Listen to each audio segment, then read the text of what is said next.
Hello, everybody. Welcome to episode 10 of season 2, and our Thanksgiving episode here for 25 at Tech 25. I'm Tim Higgins, Secretary for Tech 25, joined by.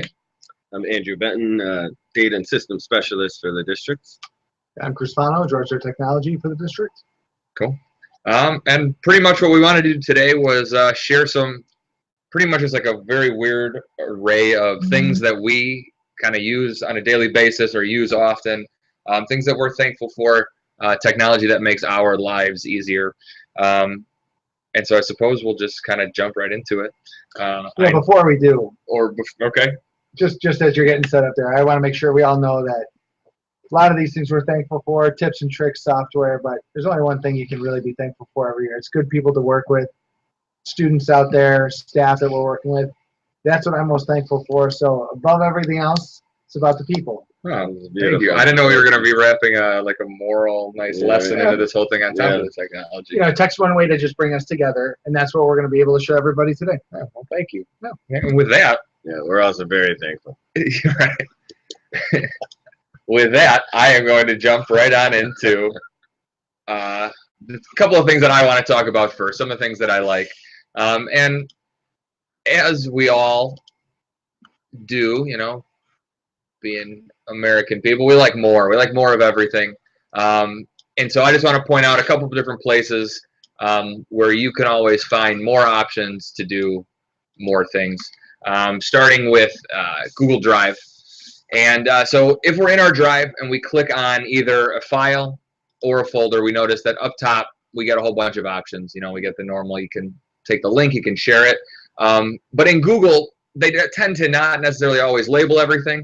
And so I wanted to point out the More Actions button, which is actually one of the most useful ones up here in terms of the options that you get. It's just kind of here as 3 little dots up on our toolbar. And that gives you all sorts of different options on where you can move things, navigation, being able to download straight from here. So a lot of kind of useful things there. In Gmail, we also have some more options. So if we go in and click on an email, we open it up. Up here, we get this More option as well. In terms of organization, something that I like to use all the time is this mark as unread. So I can go in there, see it. If it's something I can't take care of right then, I like to mark it as unread so that it turns back into my inbox as a bold item, so that I can come back later and take care of it then. You can also do kind of neat things like adding it to your task list, which we talked about last week, which is basically a little to-do list built right into Gmail to keep you on task. One of the things that isn't showing up here, because I don't think we have in this account, have any email threads. But one of the most useful things that I've just recently found, actually after a question from Andrew Benton, is that one of the things that is in the More section, when you are looking at an actual thread of emails, which is a back and forth where people have replied to your mail, would be an option in here that says forward all. So if you ever were in a situation where you needed to send an entire conversation along to somebody, the More menu is where you would want to go. So if you're ever trying to do something where you want different options, more options, check out the More buttons in Google. And then one other place where sort of a More options exists is in our Finder, which again is that little guy with the blue face down on our dock. Is this little Actions button, but it's More Actions basically is what it really is. And if you click on that, you get all sorts of other really shortcuts to things you can find in different menus, and also different labeling items that you can use for organization purposes. So we always want more. Those are some of the places you can find it. I would just suggest exploring those whenever you run into a situation where you'd like to take care of something. And after this first section, if there's something that you want to know, this kind of brings up a good point here of we have all sorts of things that we like to do. That's kind of what this show today is about, is sharing the things that we use, we think might be most useful to you. But if you have questions, if you have things that have stumped you, if you think that things should be faster or easier or more efficient and you have questions about it, send those questions in, whether you want to email it or while we're doing the show live, you can tweet it to us. We have our Twitter accounts up, and you can tweet at the at AHST25 Tech account. You could do the at Secretary Tim account. Those are all places that we're looking for, and we are always up for any suggestions and questions that you may have that we can answer here on the show. Another thing that I really love and use all the time, it kind of partially from my video editing background, are keyboard shortcuts. And keyboard shortcuts, it just really, it speeds up your process. You're probably used to the classic, you know, Command V for paste and Command C for copy. But there are all sorts of keyboard shortcuts. I'm going to right now bring us to, I'm just doing a Google search for keyboard shortcuts for Apple, and there's an entire page on Apple's website that lists keyboard shortcuts and what they do. It's really just a set of keys. The other nice thing is there's all sorts of symbols on your keyboard, and it defines what those different weird symbols are right here, which makes it a little bit more useful in figuring out what you're actually trying to do. And so this website, again, just do a Google search for Apple shortcuts. It'll be the first hit on Google. These sort of things make life so much easier, and it's so much. It goes so much deeper than just, you know, command copy, command paste, command cut. One of my favorites is the command Z, which is undo. It'll step you back, and this works in all sorts of places. It's this edit undo here, and as I head into this menu, that we see that over on the right hand side, you may or may not have noticed these weird symbols over on the right hand side. People tend to kind of, I guess, ignore things that they don't necessarily know what they are. But these are actually the keyboard shortcuts for the options over on the left hand side. And so one good habit to get into, it's one of the things that you kind of need to push yourself a little bit more to do, is if you're ever looking to do a task that you know you can do from the menu, if you're looking to create a bookmark, if you come up here and you want to click on this bookmark, this page, I would say pause for a second, take a look at the keyboard shortcut over on the right hand side, come back down here, and then do Command D in this case will bookmark this page. So getting in the habit of keyboard shortcuts is amazing. It makes life a lot faster, a lot easier, and it's one of my favorite things. And then moving on, one of the other things is Spotlight. Spotlight searching is another one of the just fastest, most efficient ways of searching for things on your computer. If you have saved a file somewhere and you don't remember which folder it's in and where, you can easily come up here and type in the file you're looking for, and it'll show up as a top hit if if it finds it right away. One of the other great things is it actually doesn't even need the full word. It'll start to give you suggestions based on what you're typing in. So if I know, part of my file name, we can kind of look through here, and then here is what I'm actually looking for is down under this movies section. Spotlight search, you can actually even launch programs this way. Instead of going into the Launchpad to open a program or going into your applications folder, you can just come up to Spotlight, type in the name, hit the enter key, and it'll launch that program right away. It makes things happen so quick. There's actually a very similar section on the iPad or on any of the Apple mobile devices where if you swipe down from the top, you get a little search bar where you can start typing things in. It'll bring up apps. It'll bring up like emails, things like that. There's a Spotlight search there on the mobile devices as well. And then another kind of neat thing that's kind of along the same idea as this, and it is actually a keyboard shortcut, is if you're basically anywhere where there is text, and this is especially useful in the browsers, is if you do Command F, notice that this little window in the upper right-hand corner shows up, and we can do a text search on anywhere on that page. It'll search through all of the text. So if I'm looking for a keyboard shortcut for force quit, we see that next to the text I've typed in, we get one of two, which means that right now we're highlighting one of two search results. And then on the page, we actually see that it has highlighted it. You can hit the arrows and it'll kind of flip through the page. And here we have force quit, which is kind of a nice, it's a nice keyboard shortcut to know of. For anybody who's coming from the PC world, this is similar to the Control-Alt-Delete. And so we see that Command Option Escape brings up our force quit, where we can, if a program is ever acting up or freezing or not working for us, we can come right in here and we can quit it from here. So we're going to force quit QuickTime. It asks if we want to. Boom, it's gone. So keyboard shortcuts, I really suggest checking that out. Once you're on your keyboard shortcut webpage, search for some of the things that you might want to find shortcuts for. One other thing before I pass the baton along is just this idea of being able to roll over things. And so, again, we had mentioned before in Google how things aren't necessarily labeled.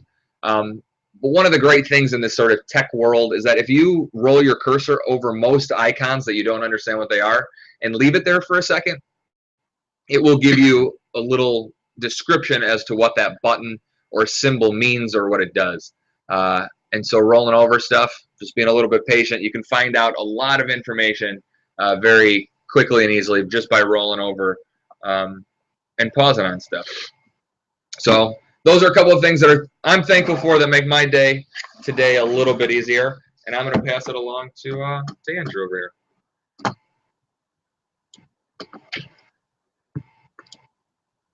Thank you, Tim. Appreciate it. I have a couple of tips and tricks type things to do, but first I'm going to show, it's a new report that has been made available to teachers and those working in the main offices, and I think that maybe you'll be thankful for it. Those who have not used the current simple class roster file would not see what you're about to see as that exciting, or you would think that it should have been there already, and I totally agree. We had a very, very sad, simple class roster file where you guys were just simply trying to grab a section of your kids and just have the mom information and dad's information, and I've been hearing for a while about just preferred name. We just need one spot where the teachers are able to see it. That's something that the main office can see, but you guys were not able to. So I hijacked somebody's account here, and very simply put, for this language arts class, we're in Power Teacher. For those of you that are logging in every day, you click the printer icon, and it's for this particular class. You see the 20 students in this class. We scroll to class roster info, and we just say submit. As you know, if you're using either Power Teacher or Power School, it comes to a queue. You click view, and up pops a class roster file. Again, this may not seem, you know what, I'm going to make a little, in fact, maybe I'll show you what I'm going to do here. For those of you, I always suggest Firefox, and I know not a lot of you are using it. You're doing Chrome and Safari, but in this case, you might notice, and all the browsers do it, that I just open a PDF. This is not my machine. This is the TekraTurtle machine. So what I'd rather have happen when I'm in Firefox is to have PDFs open up into preview. Preview something you're going to hear about a little later. So if you're in Firefox preferences, you come to applications. I see that right here is Adobe. Let's just do PDF up here. It says that it wants to open it in preview in Firefox. I'm going to say open it in preview. I open it and I say open it in preview, then I come back here, get rid of this because this inline browser stuff is never any good.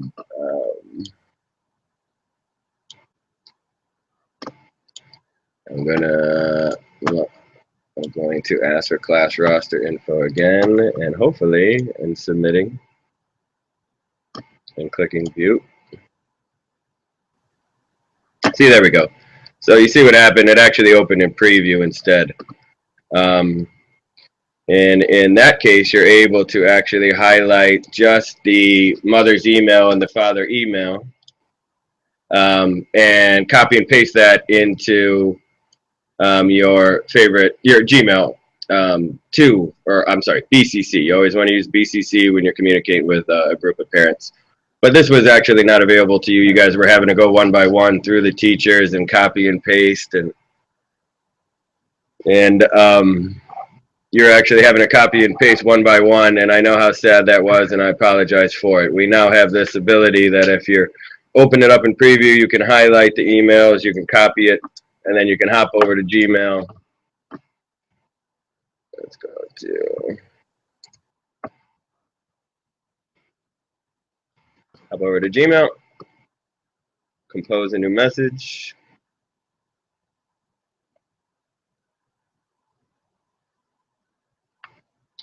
This was just supposed to be a quick little mention of a new report that you guys have available to you, but there we go.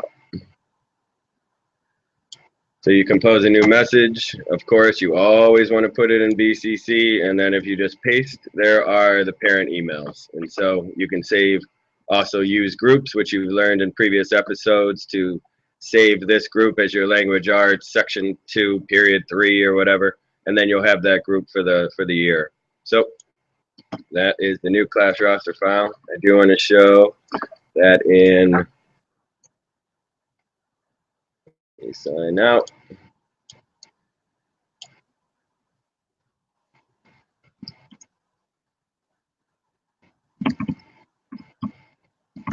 Over on the PowerSchool admin side, this is what our main offices, our principals and such have been using. If you just grab a homeroom, for instance, that's normally how you guys are doing it, where you say home underscore room equals HR 1.2. There's your 16 kids. If you go to print a report, you guys are familiar. You have basically the same screen as the teachers do. You go to class roster info, you submit, you say view, and again, so the admin side and the teachers are all able to do this. So you guys can, in the main offices, can also do so. All right. So heading over just to some tips and tricks. Oh yeah, in Gmail, I wanted to talk about advanced search. Perhaps we've talked about this, but I use it all the time, where of course you can just start typing just anything in here, and it'll look through all of your inbox, and it'll find anything that in this case has to do with report cards. What I find myself doing is a lot of what I do is sort of a year-long cyclical thing, where in September I do the same things I did last September. You know, I do other things too.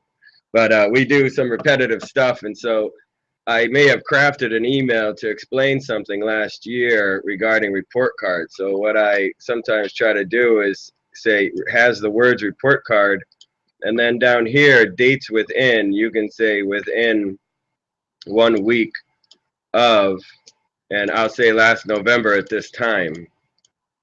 So I'll show you how I got in here again in a second. But so right around this time, right around the 20th of last November in 2014, I'm not going to find anything in this TechReturdo account, but you can see that it even lays out what you had asked for. So then I'm able to pull that email and use that text again, or just forward it again.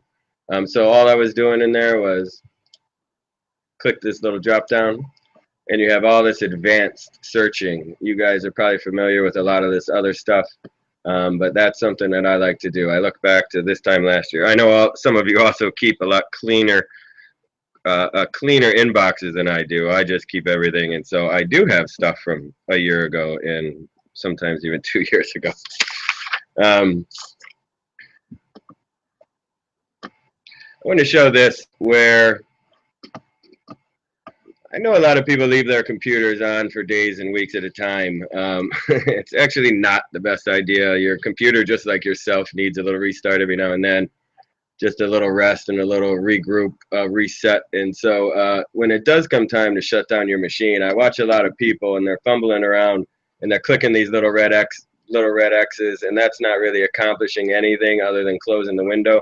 All your applications are still open. One way to know that your applications are open are these little white dots underneath.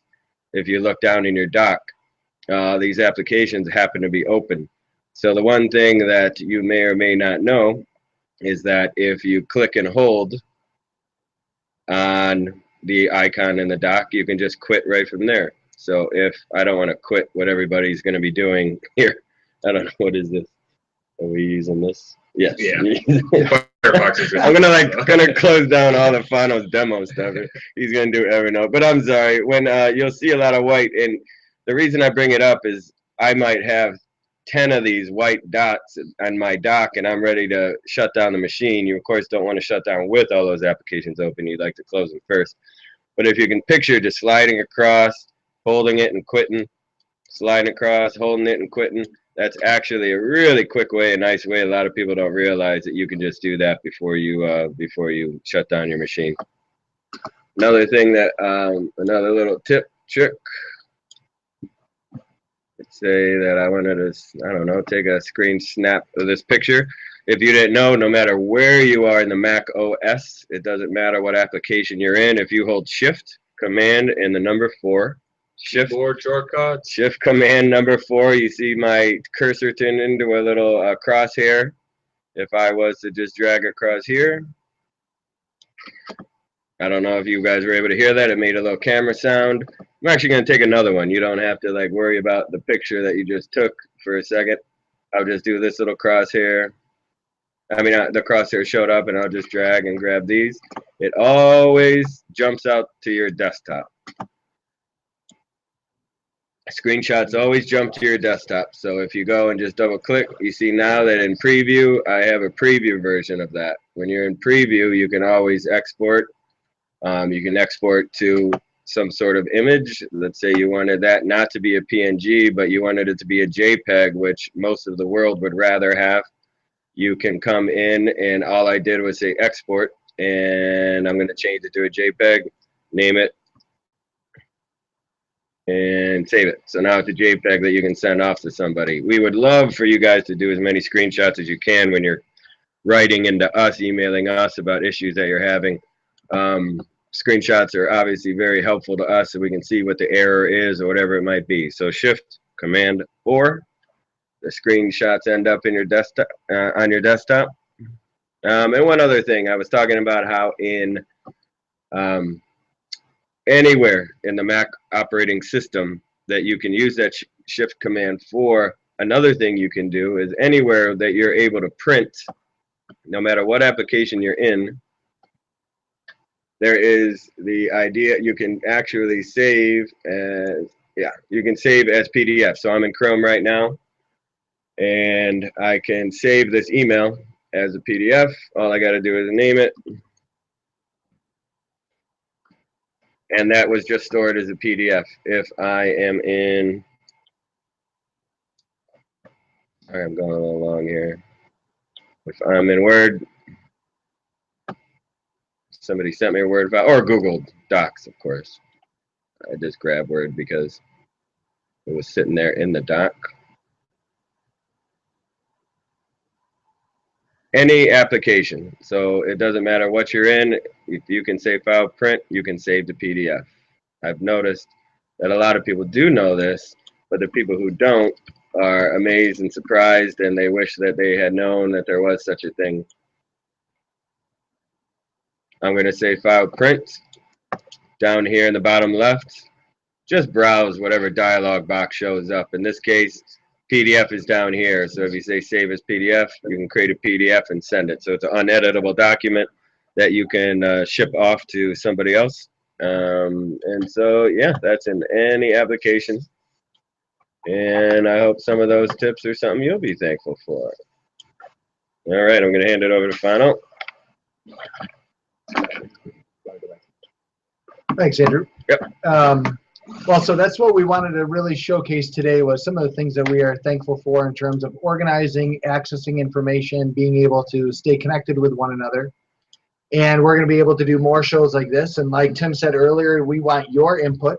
So if there are things that you are thankful for, programs, application tips, send it over on a tweet to there you go, at AHSC25Tech or Tech25 at SC25.org. You can email that to us, and we'll be able to bring another one of these types of shows to everybody. Because I think it's really nice for people to be able to see how other people work. I think that's one of the biggest ways that we learn is whether it's a keyboard shortcut or being able to look at a button that you may have overlooked many times before, something that can make your life a little bit better. So we'll have more for you next time. Thank you guys both for sharing those. And anything else for the greater good? Happy Thanksgiving, everybody. Yeah, have a wonderful Enjoy it. break. Hope everybody has a chance to recharge. We'll see you in 2 weeks. Take care. See you later. See ya.